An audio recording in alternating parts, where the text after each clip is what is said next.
Hello everyone. In this video, I'm going to be solving a math problem. But more than that, I'm going to be telling a story. A story about a very, very hungry beetle and a very, very sentient fried egg. First, let's meet the protagonists. This is our beetle. He's very cute. He has wings, he has a heart, he has glasses. His name is Bob, and he's very hungry. This is our fried egg. He's an egg. He's fried. His name is Edmund, and he's very, very happy. For now. His life is in grave danger. Bob the beetle and Edmund the egg are walking along lines in 3-space. At time t, Bob is at the point xyz on the line x equals 4 minus t, y equals 1 plus 2t, z equals 2 plus t. And at the same time, t, Edmund is at the point xyz on the line x equals t, y equals 1 plus t, z equals 1 plus 2t. Assume that distance is in centimeters and that time is in minutes. If Bob is ever within 1.5 centimeters of Edmund, he will see Edmund and eat him. If Bob is ever within 1 centimeter of the line that Edmund is traveling on, he will smell Edmund and eat him. This is a 3D model of our situation. This piece of metal is the x-axis, this is the positive side. This piece of metal is the y-axis, this is the positive side. And this piece of metal is the z-axis, this is the positive side. These two pieces of string, here and here, represent the lines that our characters are traveling on. This piece of string is the line that Bob travels on, and this piece of string is the line that Edmund travels on. These two pieces of string were set up by looking at points that we know would be on Bob's line and Edmund's line, using pieces of metal to move the anchor points for the strings that set distance away from the axes, and then connecting the strings between those points to form the lines.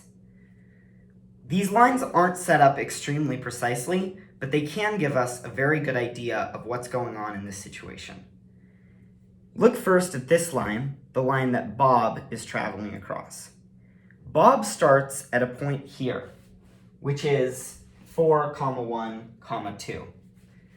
Bob then moves up this way towards there. Edmund, on the other hand, starts here at a point 0, 1, 1. Edmund then moves also up here. You can see that there is a point here where these two lines get very close together but do not touch. This point is the closest the lines get to each other. First, let's find the distance between Bob and Edmund at time t equals 0. We can do this by letting d of t be the distance between Bob and Edmund at time t, and then solving for d of 0. Using the distance formula, we can find that d of 0 is the square root of 17 centimeters. Now, let's graph the distance between the bugs as a function of time. First, we find that d of t is the square root of 6t squared minus 18t plus 17. Then we graph it in Desmos to find this curve. What does the graph tell us about the distance between the bugs? Will Bob see and eat Edmund? For time t is less than 1.5, Bob and Edmund are getting closer together. For time t is greater than 1.5, Bob and Edmund are getting farther apart. d of t has a turning point at time t equals 1.5. At that time, Bob and Edmund are 1.870 centimeters apart. This is the closest they get to each other. Since Bob needs to be within 1.5 centimeters of Edmund to see him, Bob does not see and eat Edmund. Some of the insights that we got from that 2D graph are represented in our 3D model. Our characters started here and here, and they moved this way and this way. We can see that at first they were getting closer together, but then they started getting farther apart. Finally, we need to figure out if Bob will smell and eat Edmund. We can do this by figuring out what the minimum distance between these two lines is. If the minimum distance is less than 1 centimeter, then Bob will smell and eat Edmund. But if it's greater than 1 centimeter, Edmund is safe. This piece of metal is equivalent to 1 centimeter inside of this 3D model. We can see that when I put it between these two lines at the point they're closest to each other, it just barely fits. It's about the same distance as they are apart.